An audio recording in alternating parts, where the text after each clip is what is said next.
This room gets more and more dynamic every single year. I want to thank Neel and the entire chamber for putting this fabulous event every year for all of us. Like she said, together we win bigger. It is my pleasure to be able to introduce Debra Brennan Tagg, who is not only a phenomenal financial services practitioner here in Dallas, but also a friend. Annually, this women's conference features a conversation with the C-suite women, where women who have risen to the top and led fearlessly share their thoughts and insights on their journey to the top. This year, it is my pleasure to introduce Debra Brennan Tagg. Debra is a dynamic entrepreneur who's building a successful financial services practice in Dallas. Debra is a CFP practitioner and serves as president of Brennan Financial Services, a boutique wealth management firm. She's also the creator of the DBT 360 Financial Plan, a proprietary program that helps her clients prioritize their goals, leverage their resources, and address their risks to authentically live the kind of life that they want. Debra works with both individuals and institutional clients, specializing in the unique challenges facing women and small business owners. Not only is Debra changing the lives of the clients that she works with, but she is also committed to making an impact on the community at large. She serves on the board of the United Way of Metropolitan Dallas. She helped to launch the Ground Floor at United Way, a mentor-driven social innovation fund that works to solve challenges in education, income, and health. She also serves on the Children's Medical Center Board of Directors, Children's Health Foundation Board Executive Committee, and Children's Health Investment Committee. She serves on the board of the Communities Foundation of Texas and is a member of the CFT Relationship and Investment Committee. Debra also is on the FSC Securities Board and the RIA Institute Advisory Board. She's also a member of the Financial Planning Association and the Financial Services Institute. That's a handful. Thank you. Debra is also an award-winning entrepreneur, and we honor her contributions to the community. She has been recognized for corporate leadership excellence by DCEO's Nonprofit and Corporate Citizenship Awards, by the Dallas Business Journal's Network, recognized with the United Way of Metropolitan Dallas's Innovator of the Year Award, and honored as an Investment News Community Leadership Award finalist. Debra lives in Dallas with her husband and 2 children. Her hobbies include yoga, traveling, writing, photography, and music. Moderating our conversation today is our beloved Neel, president of the U.S.-India Chamber of Commerce, Dallas-Fort Worth. As president, Neel oversees strategic planning activities for the chamber, in addition to providing oversight of member services, event management, and fundraising for the organization. Under her leadership, the chamber has grown approximately 20% annually for the last 5 years. I see it in this room. Neel graduated from Boston University, where she studied international politics and economics. She's an attorney licensed to practice law in Texas. Neel is also active in the community, where she serves on the U.S. Global Leadership Coalition's Texas Advisory Board. She's the vice chair at the Johnson School of Engineering and Computer Science at UT Dallas, and on the KERA Advisory Board, the local NPR affiliate. I'm looking forward to an engaging conversation between these 2 dynamic and fearless leaders today that I have the privilege of calling friends. Please join me in welcoming Debra Brennan Tagg and Neel Gonuguntla on the stage.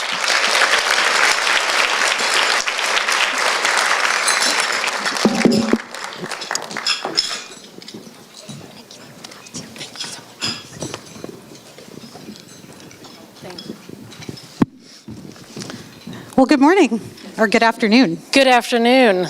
So I work in finance, and this is a much better looking room than I normally sit in at conferences.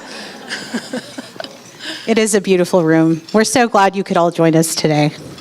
And I'm really glad you could join us today, because one of the reasons we started this women's conference 4 years ago is because we really wanted to empower women in a really meaningful way.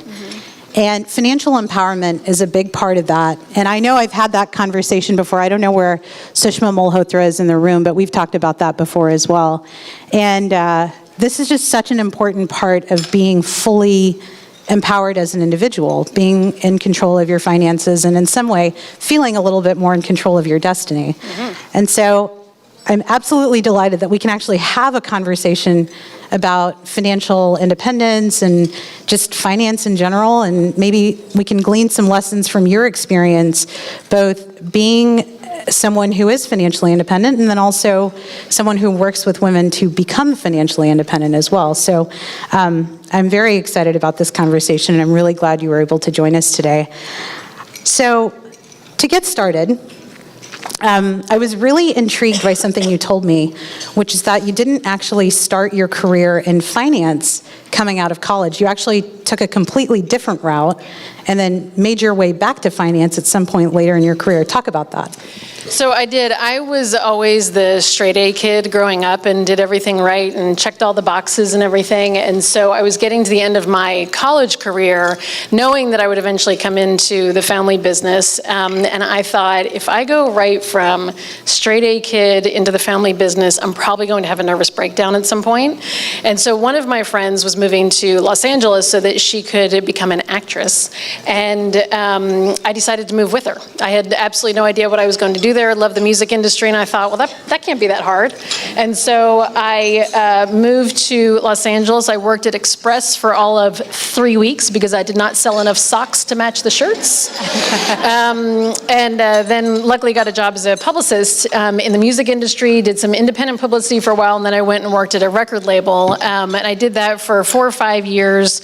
And then after that time, it finally occurred to me that those people are bananas that work in the entertainment industry. And there was not a link that I could really make between the money that was being spent on the albums that I was helping to promote and the actual success of the albums. And I'm a real cause and effect person. And so after a while, I just realized that it was not going to be the place for me long term. But I learned an unbelievable amount of things about marketing and promotion and people and all of that. But then it was time to come home. So let's talk about, so you transitioned into Brennan Financial Services shortly after leaving your marketing and promotion gig within the music industry. And it's a completely different industry. Yes. But you were sharing with me that you were actually able to take some of what you learned from the industry and translate it into finance, and part of that was kind of what led you to where you are today. Tell us a little bit about how you innovated at Brennan Financial Services, starting somewhere in the mid-90s, I think, and then kind of up to 2017 when you took over as president. So I joined the firm in 1998, and my dad had started the firm many moons before that and was on WBAP. He had a weekly radio program on WBAP, and I helped him some with that, but so did my siblings. We all have worked in the firm together over the years, and then he learned more and more after I came home about what I had done while I was in Los Angeles, and that I had some production experience while I was there, and he said, wouldn't it be fun to do a TV show? And I said, no, that sounds like a horrible idea. So we did it.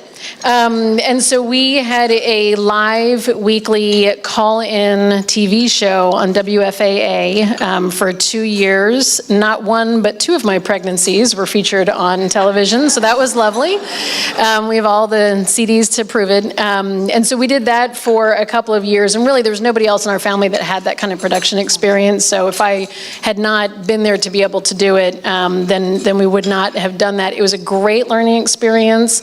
Our industry is really well known for the amount of compliance that we have, and so that part was really challenging, but it was a great experience. Our family had a great time doing it. We learned a ton, and then we decided that it was time to bring that to an end. So we only did that for about 2 years. So you mentioned family, and I know you have 3 older siblings, and all of them went into the family business, but you became president. Yes. Tell us a little bit about how you prepared yourself for becoming president. How did you develop your talents and skills to be ready to take over when that situation arose? So you heard from Ami's really sweet introduction, the different boards that I have served on over the years. That is really one of the ways that I have gained a whole lot of information about how other people do business. And it just occurred to me, my family's full of really smart, dynamic, extremely opinionated people. And so I knew that we would share some of the same ethos, obviously, but that we needed to integrate ideas from other families and other businesses. And so that's one of the reasons that I really decided to serve on all these different boards, so that I could obviously serve the community. That's the primary reason. But for any of you who have served on boards, you know how fulfilling that can be and how much you learn from other people who are there. You get to meet people in other industries and just learn how other people approach things. And so that was a big piece of it. And then I did a lot of coaching. I didn't grow up doing sports, but I know that if you're going to be a leader, you tend to be at the top and you don't have anybody to turn to and share an opinion with and bounce an idea off of. And so I knew that I would need coaching along the way. And so I've worked with many, many coaches along the way. Yeah, so I wanted to touch on coaching a little bit because I was really intrigued by the fact that you had not one, 2 or 3 coaches, but you actually had 4 coaches along the way as you built your way up to being president. Mm-hmm. And, coaching is such a valuable thing that people talk about, but I don't know if people really know how to find the right coach. How did you find your coaches?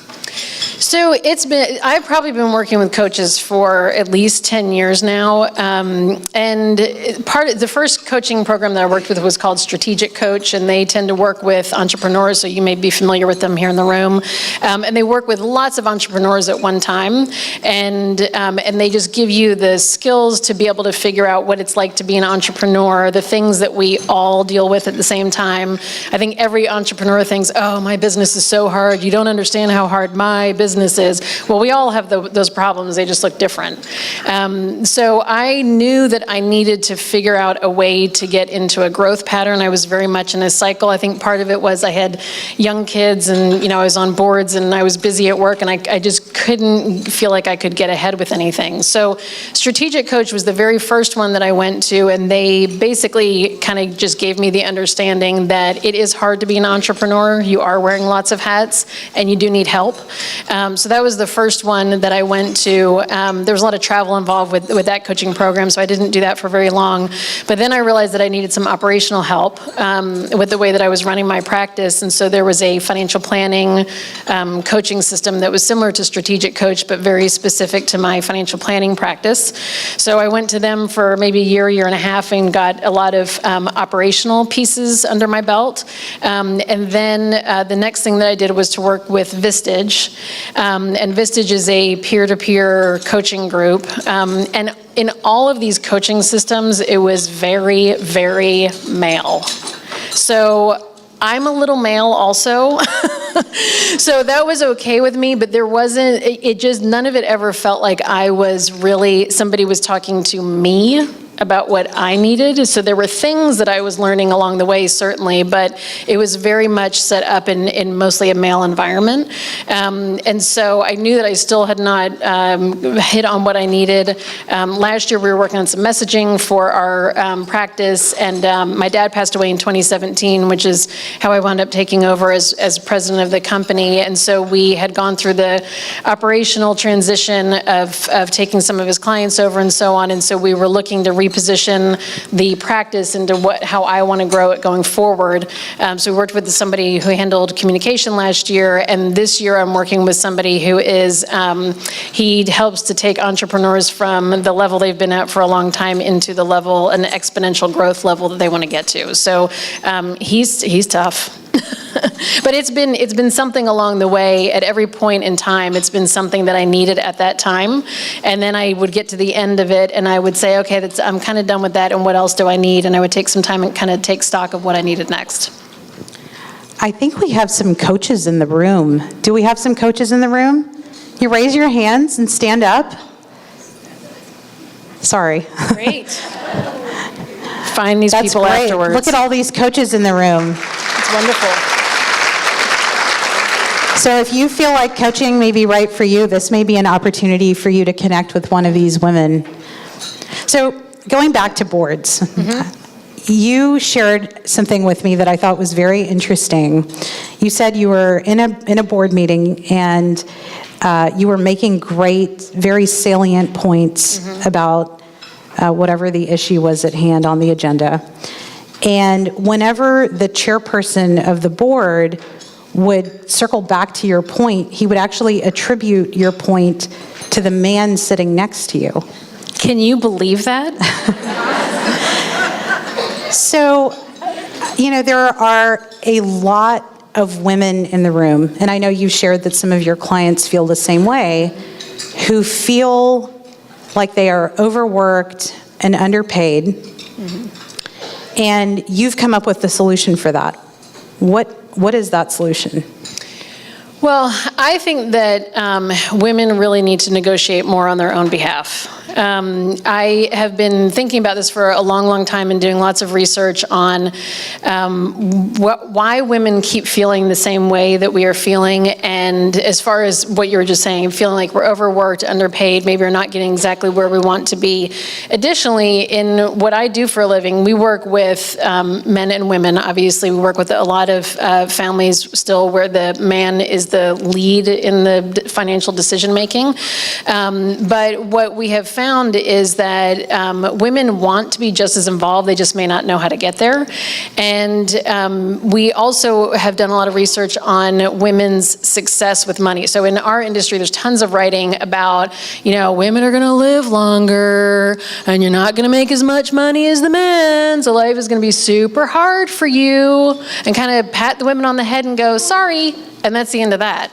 And so it occurred to me that if women had as much money as men, it wouldn't be a problem, right? You would just have as much money as the men. So we wouldn't have this issue of women living longer and all this kind of business. And so we looked into it, and we looked into the wage gap. And there's all sorts of reasons for the wage gap that we don't need to go into. But the fact is that it's real.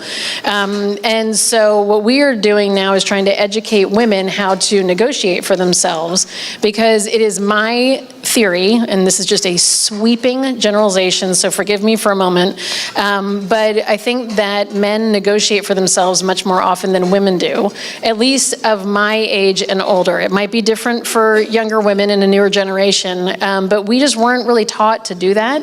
And there's this thing called the confidence gap, and in general, men, if they have this much experience, they'll go for a job that's way over their head, and women, unless they have experience way over their head, they won't even go for the little job.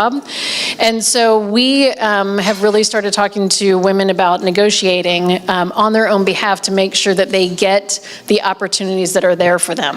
So to that end, and I'm really excited to be able to share this, I know it's kind of still under wraps, but you have an article coming out in Forbes soon on the art of negotiating.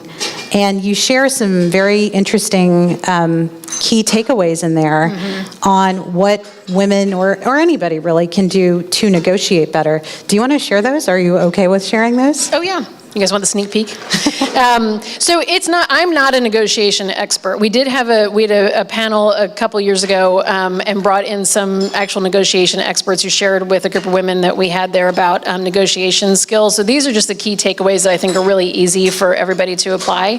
So the first thing is to know your facts and to really know how negotiation is done in your office, or if you're going for a big, trying to land a big client or something, if you're independent. So you want to know what the facts are. What is the information on the other side and what's the information on your side? So for example, if you're going for a big raise, when do the salaries get decided? What are the salaries of other people in your organization or outside of your organization? What is the budget that your boss has who's making the decision? What is the budget that they have? How much leeway is there in what you can do? And do you need to do anything? Are you missing a key credential or something to be able to get the salary that you want? So know your facts is the first one. Second one is to be clear. I think that women are really nice and tend to think that we are going to be given opportunities that we want just because we're doing a really great job.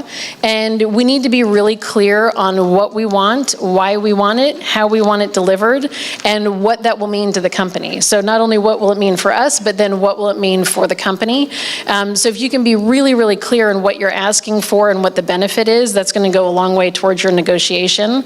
The third third part about it is that we need to start the conversation. So you can wait for your boss to come to you and say, hey, I kind of want to talk about your salary, and you'll probably end up with like a 2% cost of living adjustment.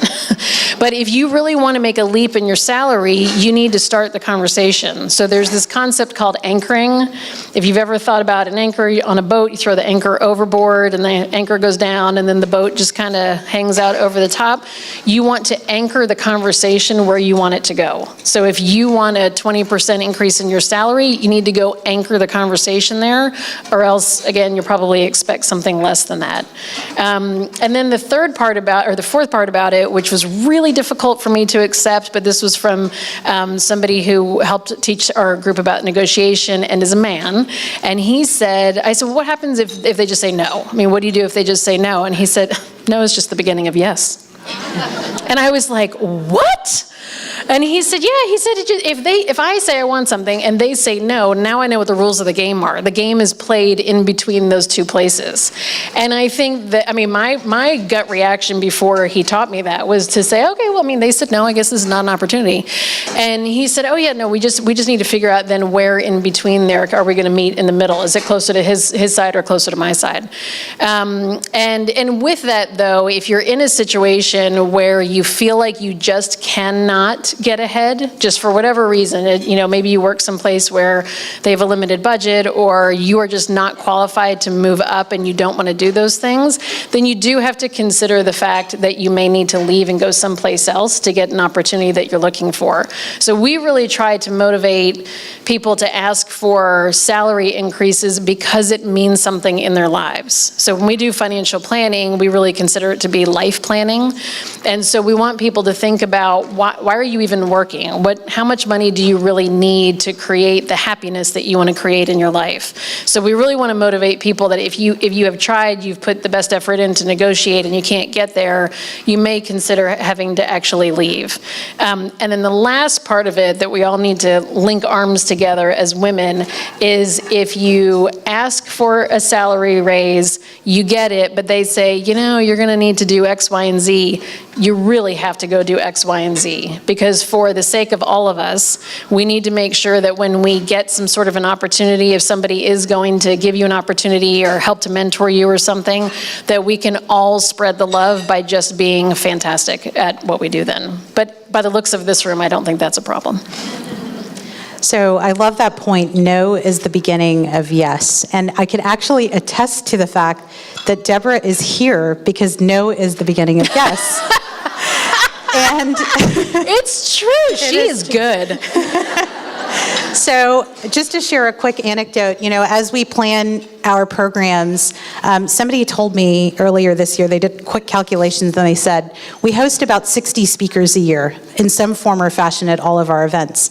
And there are a ton of talented and very dynamic individuals, but finding the right individual for the right program is often difficult. And so we invited our host committee this year to recommend speakers, and particularly power women for Power Hour. And Ami had suggested Debra, and she said, Debra is really great, and she would be a great power woman. So, as when we were sending out the invites, we sent out an invite to Debra and said, Debra, we'd love for you to join our conference this year as a power woman. And she said, well, I would have loved to do it, but I have a client meeting in the afternoon, and I'm really sorry, but I just can't be there. And I was like, I've heard this name before, Debra Brennan Tagg. And so I quickly Googled her and I found this amazing video that she did. If you ever get a chance, go out. And it's about negotiation and some other salient points relevant to today's conversation. And she said, so I said, no, we have to have Debra. Debra's got to be at our women's conference this year. So I sent her an email back and I said, at the risk of sounding really forward and maybe a little creepy, to be honest with you, I said, I'd really love for you to be our keynote speaker at this year's women's conference. And I got an email back from one of her colleagues, actually, and she said, well, Debra's in surgery right now, so I'm not sure if she's going to have a chance to respond to your email. And I was like, oh gosh, that's a problem. And then literally within 24 hours, I had a yes, I will be there, I will keynote. And so no is the beginning of yes. Yes.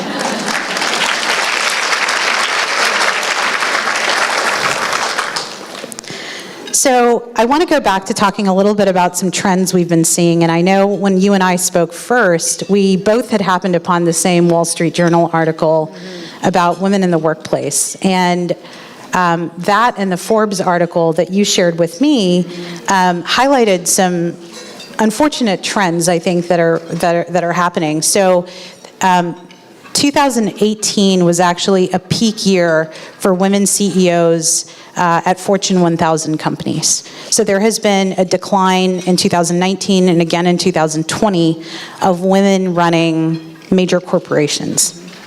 In fact, less than 6% of the top 3,000 companies in the United States are run by women, which is very shocking because 51% of college graduates are women.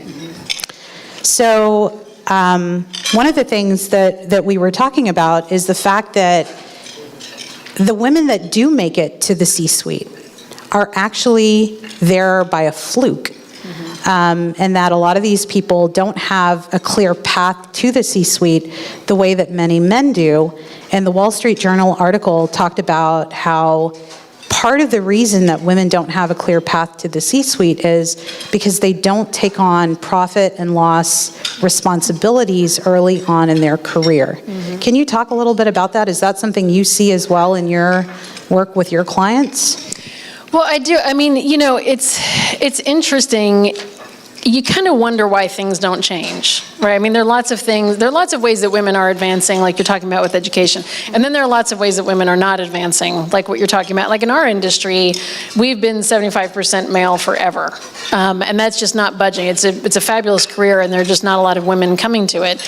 And so you kind of wonder why these changes have not been made. And it was interesting to read the article and to see that the P&L experience is the step you need before you get to the CEO position. But I bet that most of us didn't know that prior to reading that article. And so you might think, okay, well, I'm a VP of marketing, or there was in that article, I know they were talking about somebody who was the CTO of a company, and she kept wondering why she was getting passed up. And I think that honestly goes back to the idea of negotiation. And so we think of negotiation as a conversation instead of like just going in to see your boss and going, oh God, I have to go negotiate. This is terrible. You need to think about it as something that you do throughout your career. So if you think one day I would like to be the CEO of a company, you need to figure out what needs to happen over many years in order to be able to get there. And that's where I think that we need a couple of things. We need a lot of mentors behind us, mentors and advocates. And quite honestly, we need men, because the men are at the top. And so although events like this are incredible, I think for all of us to attend and to be here and to say, look at all these fabulous women together in a room, if we are going to get to the very top of companies, we have to work with men to be able to do that, and we have to have male advocates who are going to help us move up along the way. Absolutely. I totally agree with that. And speaking of male advocates, you shared something else, going back to that situation in the boardroom that we talked about earlier. I remember asking you, how did that incident where you kept, your comments kept getting attributed to the male board member, how did that make you feel? And enraged. But you also said that you often ignore those types of situations.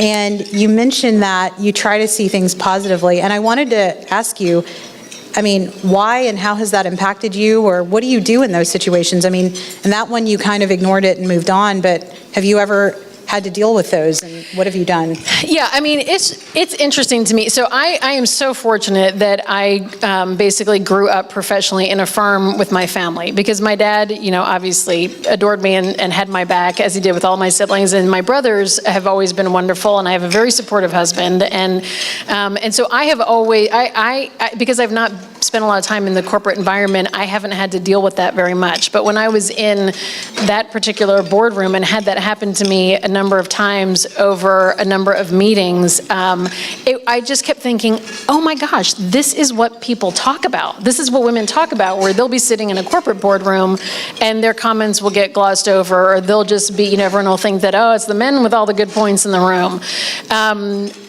Certainly there's a lot of that in the financial services industry. There's, as I said, it's about 75% male, and it is, there's a lot of egos in the financial services industry. So I have had to deal with that quite a bit. However, in my mind, and I think it's just because of having such strong male support around me, it just really has never bothered me, and I think of it as an advantage.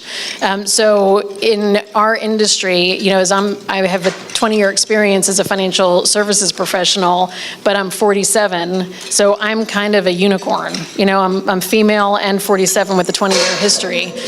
There's not a lot of that around, and so a lot of times it actually works to my advantage in order to be able to get an opportunity, or if they're looking for comment on something, or they want to put somebody on a board. That's always been something that has been an advantage for me. So I really have not seen that. I have not had the personal experience where that was negative, although it did really make me mad when I was sitting in that boardroom. So turning to your industry, one of the things that you also shared with me when we had a chance to talk a couple of times was the fact that oftentimes when you're working with clients, you found that it's the man in like a married couple, for example, who has the responsibility of the finances. And sometimes that's because he chooses that, and sometimes it's because, as you put it, it just kind of, in the list of chores as they get divvied up, that just happens to fall on his list. But then you also mentioned that oftentimes you counsel women immediately following trauma or crisis, where they are suddenly in a position where a spouse passes away, or other unfortunate incidents, and suddenly they're faced with making a financial decision, and they've never made one before, and they're 65 and they have to make it now. What advice do you have for women in this room who either haven't made major financial decisions before, or maybe want to get more involved in their family finances? What advice do you have for them as a baby step that they can take to move forward? Well, let me just say, you have to get on it. Women have got to know what is going on with money. Men are not smarter about money. Spoiler alert, they are not smarter about money.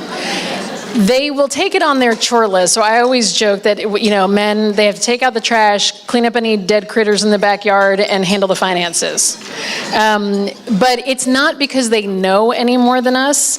And I really have conversations with couples where we'll be in a meeting and the wife will go down the hall and the husband will say, I have no idea what is going on. Please help me with this. And so they really don't know any better. They just get it on their chore list more often. But we do live longer. Women are living longer, and I have had enough experiences with people who do come to me after many years of lovingly trusting their husband with the finances, and then he passes away or they get a divorce, and then she starts looking at the finances and she goes, he did what? And it's not that it was wrong, and it's not like he was doing anything to be secretive or anything, but just not what she would have wanted, not the way that she would have chosen it. So there is no reason that we shouldn't all have an understanding of what is going on financially in our homes. I understand that what I do for a living is crazy boring to a lot of people, but it is what we all do all day long. Has anybody spent any money today? Right? We all spend money all day long. Everything that we want to do is with money. And so you do need to know where your money is. You need to know where your money is going. You need to know how you can make financial decisions. I think that I was sharing with you that my husband and I have a rule that if either one of us is going to spend more than $500, we have to get approval from the other one, because we did this really stupid thing when we were young where I planned a fun vacation and he did it at the exact same time, and then we went, oh no. So we realized early on that we needed to have a better communication strategy. So If you are not involved in finances, I would say that you have to force yourself to do it one way or another. And there are lots and lots of online tools where you can bring all of your financial information together, or even just having a conversation with your spouse and saying, you know, can we just look at let's look at the checking account and see how we spend our money. This is a great time of year to do it because your credit card statement will give you an annual update, an annual summary of where you spent your money, and you can say, is that actually how we wanted to spend our money? So there are lots of great online tools about how to do it. So one thing that occurred to me, you know, just reading the articles, talking to you, about what we can all do to kind of empower ourselves both personally and professionally is getting really good about being able to read financial statements. And that will not only translate into us having more insight into our own finances, but it leads directly into that P&L experience. That's right. Professionally. And so women can start to move up professionally as well. And I know that our next group of speakers, our panel, they're all partners. They all have to bring in business. And so I think they're going to know a lot about managing P&Ls. So it's going to be exciting to talk to them about that. But I want to leave our attendees with one or two apps that you recommend where people can take control of their finances that you like. So there's an app that's available now through a lot of 401ks. It's called eMoney, and it's the one that we actually use in our firm. And so it's available through a lot of different, if you have a bank account, they might have it available through that. Or if you have a 401k, a lot of times they'll have it available through that. A lot of the 401k providers are actually providing other similar kind of tools. So they're just like an aggregator. They bring everything together so that you can see your bank accounts and your investment accounts and so on. There's another one called Mint, mint.com, and that's a good one. It's really good for cash flow. They are going to solicit your business somewhat, and so you just have to think about that and make sure that you are only handing over data that you want to hand over. So mint.com is a very common one, but if you have something available through either a bank that you use or an investment provider that you use, that's probably the best path to go. All right, guys, so eMoney and mint.com. Those are our two apps that we can use to get financially empowered after today's conference. So did you love Debra? Is she amazing? Debra, thank you so much. We really appreciate it. We have a small token of our appreciation for you, and I think our board members are bringing it up right now.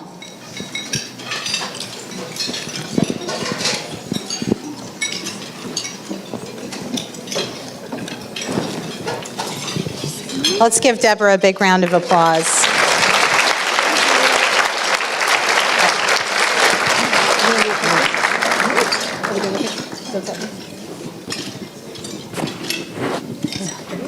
Thank you, Debra. And now I'm going to hand it back over to Anita for